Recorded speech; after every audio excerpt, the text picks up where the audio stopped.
menempatkan semuanya posisi yang baik dan benar untuk beribadah. Mari kita akan mulaikan ibadah kita, lipat tangannya, tutup matanya, kita menaikkan pujian kita kepada Tuhan. Ku masuk ruang Maha Kudus. Kita menyembah Tuhan dengan taat, dengan tunduk dan patuh kepada Tuhan.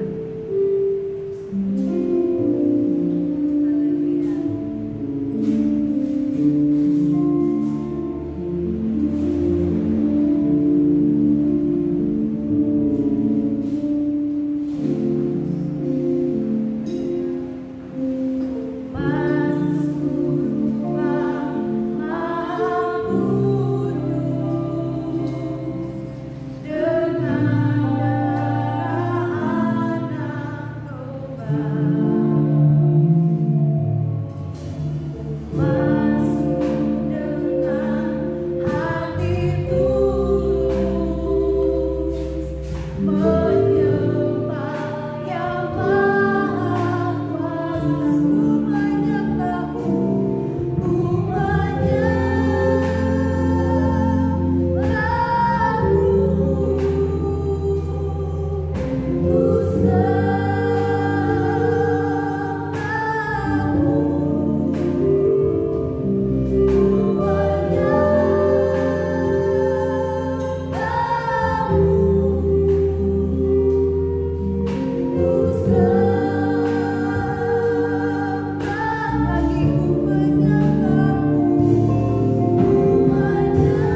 oleh firman-Mu.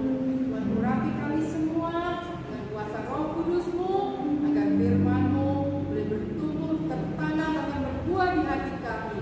Kami rindu Tuhan, bertambah dan bertumbuh besar di dalam jalan kebenaran Tuhan. Dalam melalui firman pagi ini, kuasa Tuhan bekerja bagi kami semua, anak-anak yang di rumah, dan guru-guru di tempat ini, dan juga keluarga kami semua dimanapun berada. Diberkati melalui firman Tuhan pagi hari ini. Terima kasih Tuhan Yesus. Siapkan hati kami siap menerima firman-Mu dan mengucapkan syukur di dalam nama Tuhan Yesus Kristus. Haleluya. Amin. Puji Tuhan, adik-adik, kita akan mendengarkan firman Tuhan. Haleluya, puji Tuhan. Kembali lagi kita di ibadah sekolah minggu pada pagi hari ini. Gimana kabar adik-adik semua pada pagi hari ini? Kiranya sehat selalu ya, meskipun dalam kondisi yang seperti sekarang ini kita dipersulit, adik-adik juga sekolah juga harus via online, nggak bisa ketemu dengan teman, sekolah minggu pun harus juga melalui live streaming seperti ini. Namun walaupun seperti itu, iman kita, ketaatan kita terhadap Tuhan tidak boleh kendor. Amin.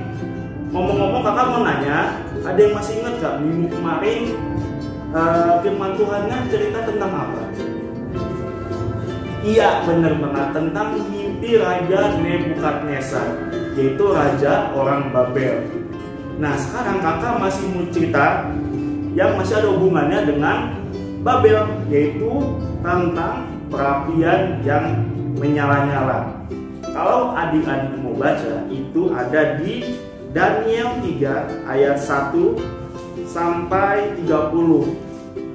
Kakak tidak akan bacakan seluruhnya dan cuma memberikan beberapa poin saja pada firman Tuhan kali ini. Yang pertama adalah pada suatu hari Raja Nebukadnezar itu kan membuat sebuah patung yang bentuknya adalah diri dia sendiri dari emas, tinggi besar. Lalu Raja Nebukadnezar ini mengeluarkan sebuah perintah di mana kalau ada bunyi sangkakala, gambus, kecapi dan lain-lainnya, maka seluruh rakyat Babel harus menyembah patung yang Raja Nebukadnezar buat. Kalau tidak menyembah, maka dimasukkan ke dalam perapian yang bernyala-nyala.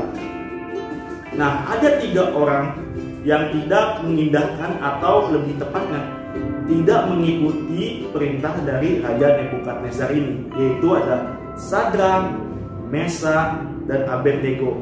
Kenapa mereka bertiga ini tidak mau menyembah patung yang Raja Nebukadnezar buat? Karena mereka menyembah Tuhan yang kita juga sembah. Mereka sering memuji, memuliakan nama Tuhan karena mereka adalah orang-orang Yehuda yang pada saat itu dibuang ke Babel dan menjadi pekerja di sana. Lalu Raja Nebukadnezar memanggil mereka bertiga ini, lalu menanya, kenapa kamu tidak menyembah patung yang saya buat? Lalu Raja kemudian juga memberikan 1 kali kesempatan terakhir, kalau misalnya mereka tidak mau menyembah, langsung tanpa basa-basi dibuang ke perapian yang menyala-nyala. Dan apa jawab mereka?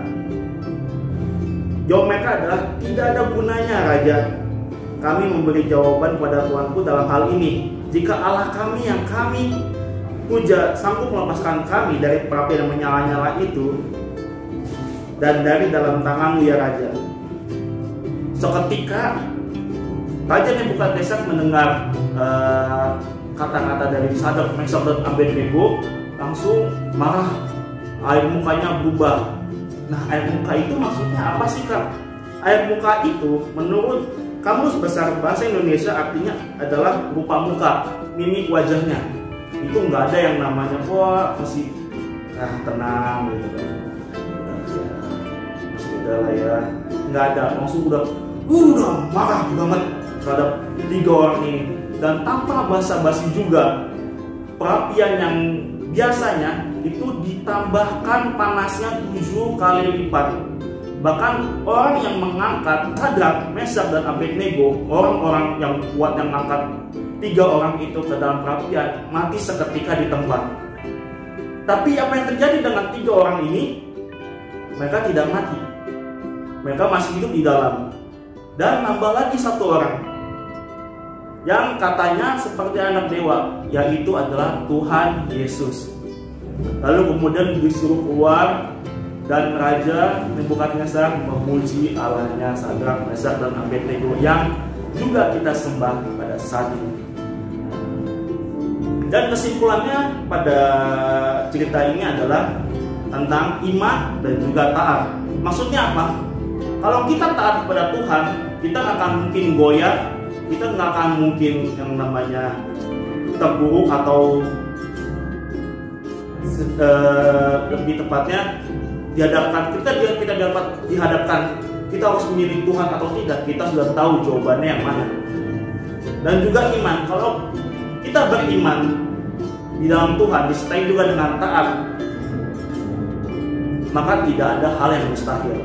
Sama seperti Sadrak, Mesak, dan Abednego ini, mereka beriman kalau seandainya mereka bisa bebas dari perapian yang menyala-nyala ini tanpa menyembah patung dari Raja Nebukadnezar buat. Dan hasilnya apa? Mereka selamat, nggak ada luka bakar sama sekalipun, nggak ada yang namanya bajunya kebakar, nggak ada yang namanya tangannya ada bekas luka bakar, malah rapi putih seperti biasa. Nah, pada hari ini kita semua dapat belajar dari Sadrak, Mesak, dan Abednego tentang iman dan ketaatan. Walaupun dalam situasi seperti ini yang tidak menentu, pastinya kita harus memiliki iman dan ketaatan yang kuat seperti Sadrak, Mesak, dan Abednego dalam menghadapi dunia ini yang semakin hari semakin jahat, semakin tidak karuan, apalagi sekarang corona masih merajalela, ya kan? Dan sebagainya. Demikianlah firman Tuhan pada pagi hari ini. Mari kakak undang semuanya lipat tangannya, tutup matanya, kita akan berdoa kepada Tuhan. Tuhan Yesus, terima kasih atas firman-Mu pada pagi hari ini. Kiranya firman-Mu dapat tertanam, bertumbuh, dan berbuah di dalam hati kami.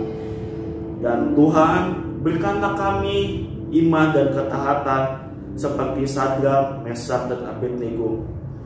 Terima kasih Tuhan. Sisa hari ini kami serahkan kepadamu di dalam nama Tuhan Yesus Kristus. Haleluya. Amin. Adik-adik, demikianlah ibadah kita pada pagi hari ini. Sampai jumpa minggu depan. Tuhan Yesus memberkati.